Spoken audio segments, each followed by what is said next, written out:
अजूनपर्यंत त्याची हार नाही झालेली. हा. प्रत्येक मैदान जाईना तिथे गुलालच असते. आणि पैरे कसे असतात त्याला? पहिरे त्याला सर्व टॉप पहिऱ्यामध्ये पळतो. सर्व मैदान म्हणजे आपला लकी मैदान आहे. हा.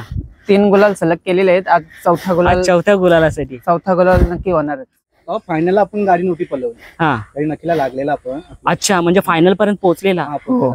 सो मित्रांनो पाहू शकता की नंद्या त्याच्या पायाला लागल्यामुळे जसा भारत बैलाच्या पायाला लागला होता आणि त्या दादानी निर्णय घेतला की आपल्या घरच्या लक्ष्मीला फायनलला नाही पळवायचं, तसाच डुंगी एक्सप्रेस नंद्याच्या सुद्धा पायाला खिला लागला होता. त्याच्यामुळे त्यांनी सुद्धा तो निर्णय घेतला होता आणि फायनलला गेले. मग फायनलला गेला असतं तर थोडं चित्र वेगळंच असतं ना दादा.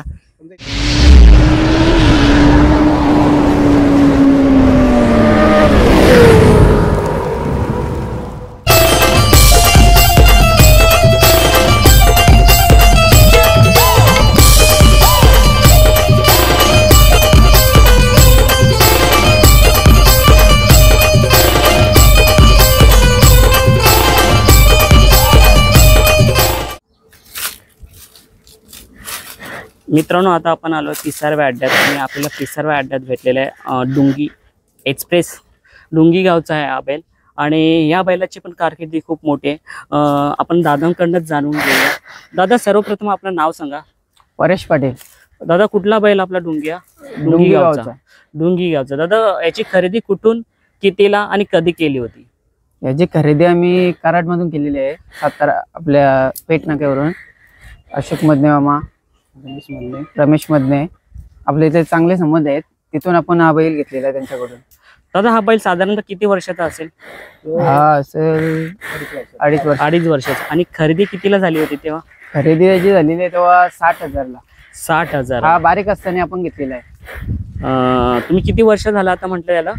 त्याला 2.5 वर्ष झाली. 2.5 वर्ष. मित्रांनो म्हणजे लहान असताना याची खरेदी झाली होती.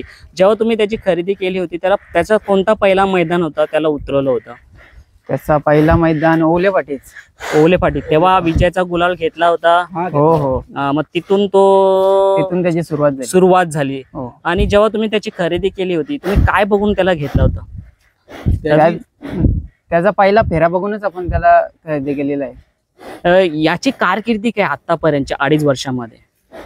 2.5 वर्षामध्ये कारकिर्दी म्हणजे त्याची अजूनपर्यंत त्याची हार नाही झालेली. हा.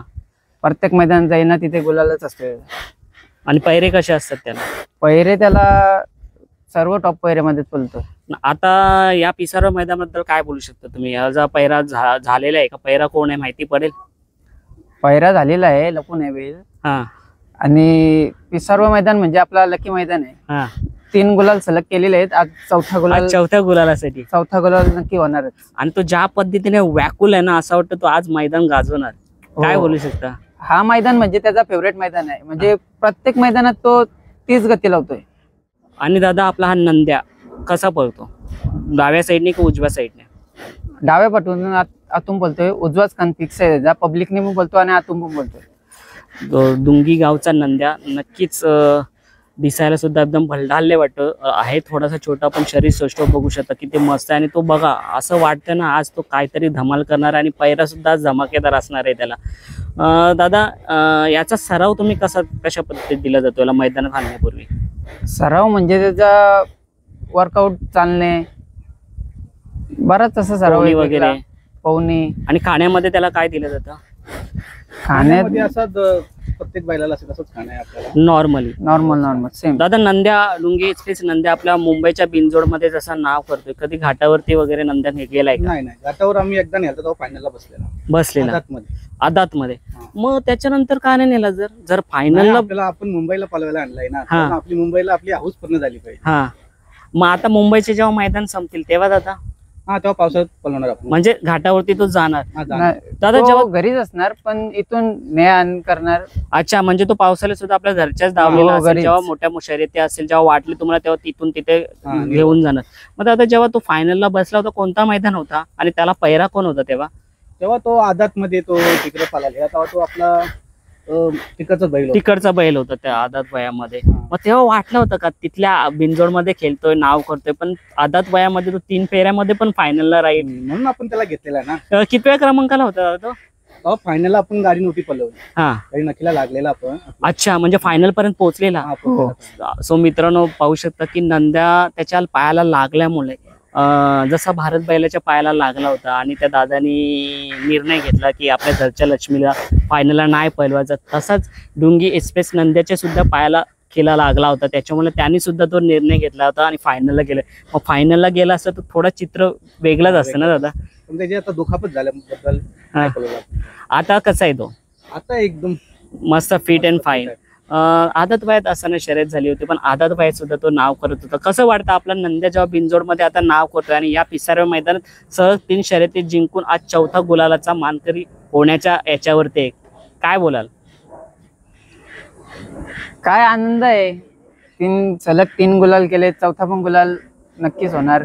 जाईल त्या मैदानात तो तुम्हाला कधी निराश करत नाही, नाही, त्याच्याबद्दल नाही, काय निराश बोलाल? करत नाही. त्याने आजपर्यंत आपल्याला कधीच निराश नाही केलं, आपल्या पोरांना पण नाही. डुंगी हा कोणाला माहित हा. नव्हता. या पट्ट्याने आमचा डुंगी गाव हा 4 दिशाने नक्कीच गाजवला आहे. नक्कीच दादा. आता बघू शकता तुम्ही आता प्रत्येकाचा कोणी जॉबला असतो, कोणी व्यवसायाला असतो, पण त्या मालकाचं नाव आणि त्या गावाचं नाव तेवढं लौकिक नाही होतं. पण आपल्या या बैलगाडा शर्यतीमुळे असे भरपूर बैलगाडा मालक आहे, त्या गावाचं नाव रोशन झालं, त्या बैल मालकाचं नाव स्वतःचं रोशन झालं. तसंच तुम्ही म्हटलं की आपल्या नंद्यानी आपल्या डुंगी गावाचं नाव वरती आणलं, तर कसं वाटतं? ती फिलिंग कशी असते? एकदम आनंद होतो. तरी पहिले आपला डुंगी गावाचं नाव असं महाराष्ट्रात गाजवलं आहे आणि या मैदानात तर मोठ्या शर्ती केल्यात त्यांनी. मग आज शर्यत होणार का? होणारच, हो, नक्की 100% होणार शर्यत आज. सो दादा नक्कीच आज पिसारो मैदानात नंद्या डुंगी एक्सप्रेस नंद्या आपला विजयाचा गुलाल घेईल. आणि हा बिनजोडप्रमाणे जसा घाटावरती सुद्धा फायनल पर्यंत पोहोचला होता, पण काही कारणास्तव पायाला लागल्यामुळे आपल्याला फायनलला त्याला पळवता आला नाही. पण नक्कीच आता आपला उन्हाळा संपल्यानंतर जेव्हा पावसाला सुरू होईल आणि तेव्हा तिकडचे मैदान सुरू होतील, मग तेव्हा नंद्या नक्कीच आपल्याला विजयाचा गुलाल घेताना एकतरी मैदान दिसेल आणि आपण भेटू तर नक्कीच तिथे नंद्या बैलाची मुलाखत भेटू. हो, दादा हो. तुम्हाला आजच्या नक्कीच मैदानासाठी मोठ्या मैदानात दिसेल तुम्हाला. नक्कीच लवकरच दिसेल. आणि डुंगी एक्सप्रेस आता सध्या नाव करतोय आणि पुढे सुद्धा असाच आपल्या दादाचा आपल्या गावचं नाव रोशन करेल. धन्यवाद दादा. धन्यवाद.